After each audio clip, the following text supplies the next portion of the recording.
Bonjour mes chers télétabis.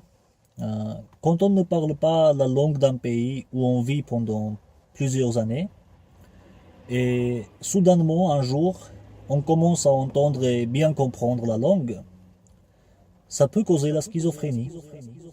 Oui, ce qui était mon cas.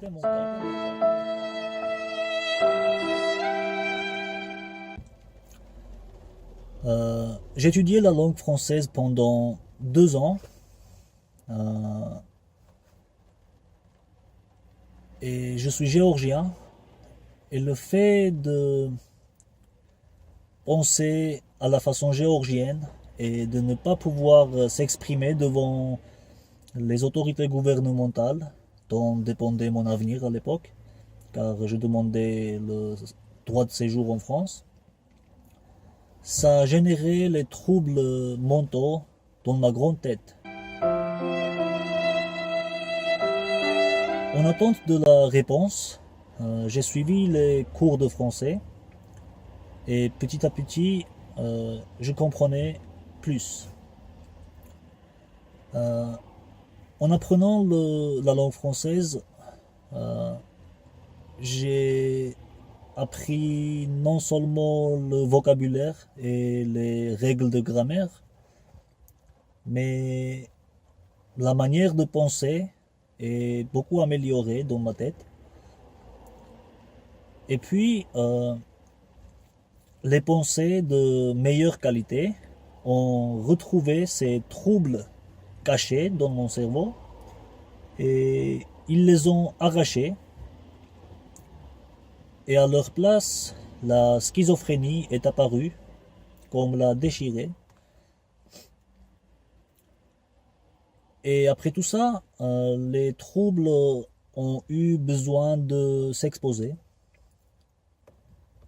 Et c'est ça dont je veux vous raconter, ce que je ressentais, ce que j'entendais, ce que je faisais et comme je voyais la vie pendant des périodes de crise.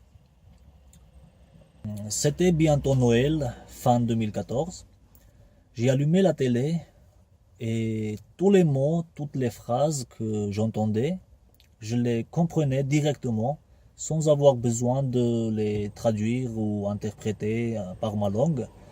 Même des mots dont je ne savais pas la définition exacte, je les comprenais comme je voulais les comprendre. Et à cause de ça, j'avais l'impression qu'on parlait de moi. Par exemple, si je mettais sur un programme de plaisanterie, je pensais que tout le monde se moquait de moi. Si c'était un programme des informations, des nouvelles, je pensais que les ministres, les députés, les journalistes parlaient concernant moi.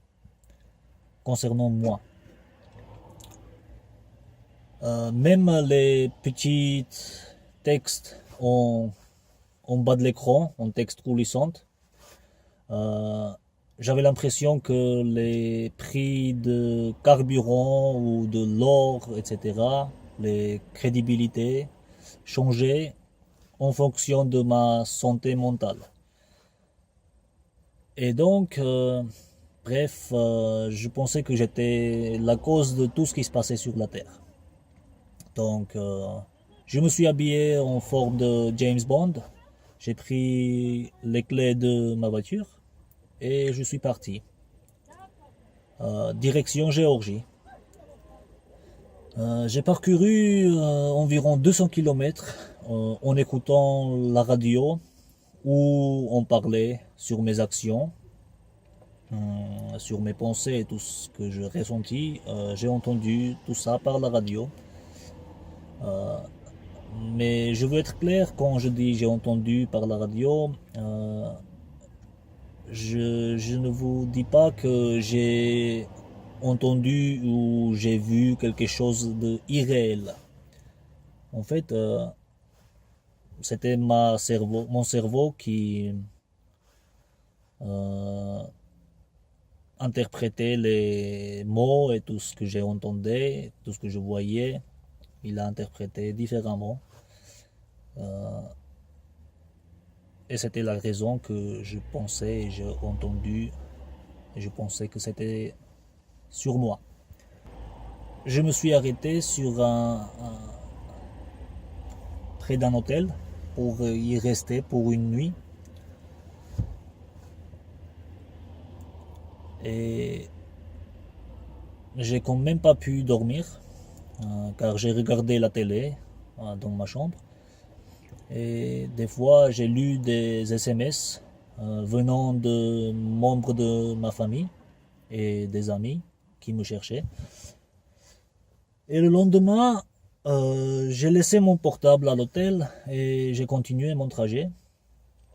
J'ai parcouru encore environ 200 km et je me suis arrêté à Paris pour aller à l'office à l'intention de rectifier mon droit de séjour en France. Ils ne m'ont pas laissé rentrer sans faire la queue par l'entrée principale. Donc j'ai déchiré mon récépissé et j'ai fait le tour du bâtiment et je suis entré par là où les employés rentrent. J'ai vagabondé dans le bâtiment.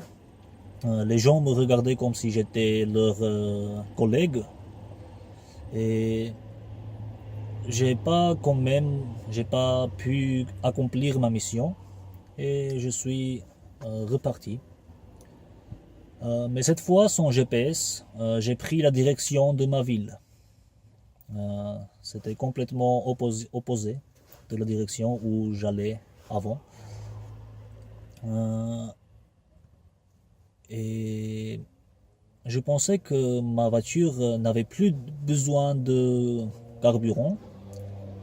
Et soudain, elle s'est arrêtée sur l'autoroute, pas loin de ma ville. Et après avoir eu des conversations incohérentes, d'abord avec la sécurité routière, après avec le conducteur de dépannage auto, puis avec le concessionnaire de Audi, puis avec les gendarmes et enfin avec les médecins, je suis apparu dans une chambre isolée, attaché sur un lit.